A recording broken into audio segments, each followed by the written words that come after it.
এরপরে প্রশ্ন হলো, মাজার এবং ওরস ইত্যাদিতে গান বাজনা ও নাচানাচি করা হয়, ইসলামের নামে এই কাজগুলো করা কতটা যুক্তিসঙ্গত? দেখুন, মাজারে মানুষ যায় ওরস করতে, কবরে যিনি শায়িত আছেন এই লোকটা যদি নেককার হয় তাহলে সেক্ষেত্রে তিনি সৌভাগ্যবান, আর যদি বদকার হয় তাহলে দুর্ভাগা। তো তার কবরের ওই জায়গাতে ফুর্তি করা, আনন্দ করা, উৎসব করা, গান বাজনা করা ইসলামী দৃষ্টিকোণের আলোচনা একটু পরেই করেন। আসেন একটু নিজের বিবেককে জিজ্ঞাসা করি, একটা মানুষের কবরের আশেপাশে ফুর্তি ফার্তা করার কোনো যৌক্তিকতা থাকতে পারে? একটা মানুষ দুনিয়া থেকে চলে গেছে, যদি লোকটার আপনি ভক্ত হয়ে থাকেন, অনুরক্ত হয়ে থাকেন, আপনি চোখের পানি ফেলবেন, আপনি কাঁদবেন, আপনি তাকে মিস করবেন, তিনি ভালো হলে তার অনুসরণ করবেন, এটাই তো হওয়ার কথা। আর তার কবরে যাবেন, কবরে যাবেন কি জন্য? জিয়ারত করার জন্য। কবরে যাবেন কি জন্য? কবরে যিনি সাহিত্য আছেন তার কাছ থেকে নেওয়ার জন্য যাবেন না তাকে দেওয়ার জন্য যাবেন? আমার প্রশ্ন বুঝেন নাই? যিনি কবরে থাকেন, আমরা কবরে যাই কি তাকে কিছু দিয়ে আসার জন্য না নিয়ে আসার জন্য? কি দিয়ে আসতে যাই? দোয়া। মাশাআল্লাহ, আপনারা ভালো জানেন। মাশাআল্লাহ, কবরে যিনি শায়িত থাকেন তাকে আমরা কি দিতে যাই?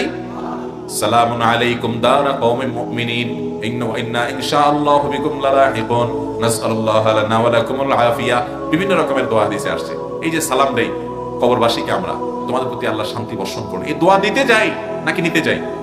কবরবাসী কি আমাদেরকে কিছু দেওয়ার ক্ষমতা আছে এখন? নাই। তাহলে আমরা দিতে যাচ্ছি। সেখানে কবরে গিয়ে আপনি সন্তান আশা করছেন, ব্যবসার উন্নতি আশা করছেন, রাজনীতির ভালো কিছু আশা করছেন, আপনার বিপদ আপদ দূর হোক সেটা চাচ্ছেন। এটা কেমন কথা রে ভাই? আমি আজ থেকে প্রায় 2 যুগ আগে ঢাকার কোন একটা বাসে, পাবলিক পরিবহনে আমার মনে আছে যে আমি যাচ্ছিলাম, তো এক ভদ্র মহিলা, সম্ভবত তার স্বামী বা এরকম কেউ হবেন, তার সাথে আলাপ করছেন। মামলা মোকদ্দমায় জর্জরিত, বিভিন্ন রকমের পেরেশানি।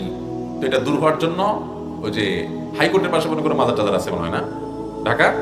হ্যাঁ, বলো যে মাজারে কিছু টাকা দিতে হবে। সবই তো দেখলাম, শেষ সম্বল, শেষ ভরসা মাজারওয়ালা যদি কিছু করতে পারে। ইমান থাকবে ভাইরা আমার। এরকম বহু মানুষ আছেন। এই জন্য একটা জিনিস আপনারা খেয়াল করেন, বেশিরভাগ মাজার টাজার দেখবেন রাস্তার আশেপাশে। ব্যাপার কি? কারণ রাস্তা থেকে দান পাইতে সহজ হয়। খেয়াল করছেন? আপনার ঢাকা চট্টগ্রাম মহাসড়কের আশেপাশে বহুত মাজার আছে দেখবেন, অমুক শাহ মাজার, তমুক শাহ মাজার, বদনা শাহ মাজার, চাইল্ডাল শাহ মাজার। মাজারের কোনো শেষ নাই।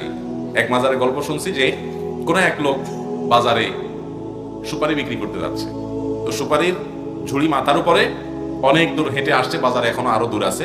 একটা বট গাছের নিচে বেচারা সুপারির ঝুড়িটা রেখে একটু রেস্ট করতে বসছে। অনেক সময় এরকম হয় না বাজারে যারা যায়?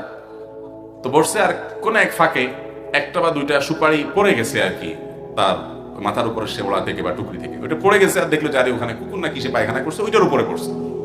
তো লোকটা রুচিসম্মত মানুষ, যে এই সুপারি আমি হাত দিব, আরেকজনকে বিক্রি করবো, থাক, আর উঠাইলো না, সেভাবে ওইটা রেখে চলে গেছে। এরপর এক পানওয়ালা আসছে, সে পান বিক্রি করবে বাজারে যায়। তো সেও তার পানের ঝুড়ি নিয়ে ওই বট গাছের নিচে ছায়া আছে, অনেকেই বসে, সেও বসছে। বসার পর খেয়াল করলে আরে এখানে এত সুন্দর, কোনো ত্রুটি নাই, একবারে ফ্রেশ দুইটা সুপারি পড়ে আছে। সে সুপারির নিচে আর ময়লার দিকে খেয়াল করে না। সে চিন্তা করছে, খাইছি রে, সুপারি এলার বেচা কিনা ভালো এই জন্য হয়, তাহলে এখানে সে সুপারি দিয়ে যায়, এখানে কিছু একটা হয়, দিলে মনে হয়। সে কয়েকটা পান তুলল এটার উপর, তুই এসে চলে গেছে। এরপরে আসছে আরেকজন, সে এসে চিন্তা করলো, পান দেখা যাচ্ছে, পানের তলে আবার সুপারিও দেখা যাচ্ছে, এগুলা ব্যবসা যে জমজমতে, যাক আমিও ব্যবসা একটা রাস্তা পাইছি। সেখানে লাল কাপড় টাপড় দিয়া ওইটার নাম পান সুপারির মাজার দিয়ে দিচ্ছে। পান সুপারি শাহ রহমতুল্লাহ আলাইহির মাজার দিয়ে যান, অনেক কিছু পাবেন। এইভাবে ঈমান এদেশ থেকে হরণ করা হয় মানুষের। আল্লাহ তাআলা আমাদেরকে হেদায়েত দান করুন। ভাইরা আমার, এই সমস্ত কবরে ওরস করা, ফুর্তি করা, তামাশা করা, নাচ গান করা ইসলামের দৃষ্টিকোণ তো বটেই। আপনার সুস্থ বিবেককে জিজ্ঞাসা করলে বলবেন যে একটা মানুষের কবরে এটা নাচানাচি ফুর্তি করার জায়গা হতে পারে? আমরা ওখানে যাব তার দোয়া দেওয়ার জন্য, তাকে সালাম দিয়ে আসার জন্য, শিক্ষা গ্রহণ করার জন্য, ফাইন্নাহা তুযাক্কিরুকুমুল আখিরা, যে আমাকে একদিন চলে যেতে হবে, এটার জন্য। ওখানে তার কাছ থেকে কিছু পাওয়ারও আসে নাই, সেখানে ফুর্তি করারও কোনো কারণ থাকতে পারে না। ভাইরা আমার, মাজারে টাকা পয়সা দেন কাকে? যিনি শুয়ে আছেন ওই কবরে, ওই আল্লাহর বান্দা যদি নেককার হয়। অনেক মাজারে যারা শায়িত আছেন তারা নেককার থাকেন, পরবর্তীতে বদকাররা সেটাকে মাজার বানাইছে, পূজা করে। ধরেন তিনি নেককার মানুষ, আল্লাহওয়ালা, ভালো মানুষ ছিলেন, এখন সেই লোকটা দুনিয়া থেকে চলে গেছেন। এখন আপনি এই লোকটাকে অনুসরণ করবেন। যদি আপনার মনে চায়, ইস উনি একজন নেককার মানুষ ছিলেন, কিছু টাকা পয়সা তারা দিতে পারতাম, তাহলে ওই মাজারে দিয়ে গেলে কি উনি পাবে? কথার উত্তর দেন, উনি পাবে? কে পাবে?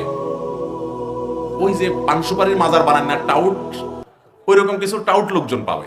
ঠিক না বেঠিক? এই জন্য ওই যে ঢাকার গোলাপ শাহ মাজার আর মিরপুর মাজারের যে টাকা দেয়, যদি সঠিক তথ্য হয়ে থাকে, ভুল না বলে থাকি, তো এটা সরকারিভাবে কালেক্ট করে নেওয়া হয়, ভালো কাজ হয়।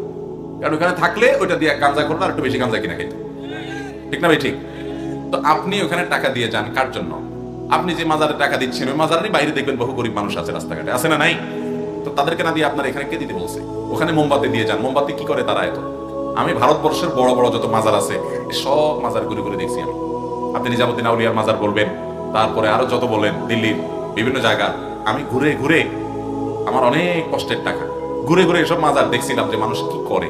আমার কাছে অবাক লাগছে যে এত মোমবাতি দেয়, মোমবাতি এগুলো রাত দিন 24 ঘন্টা চালালে শেষ হবে না। যায় কই এগুলা?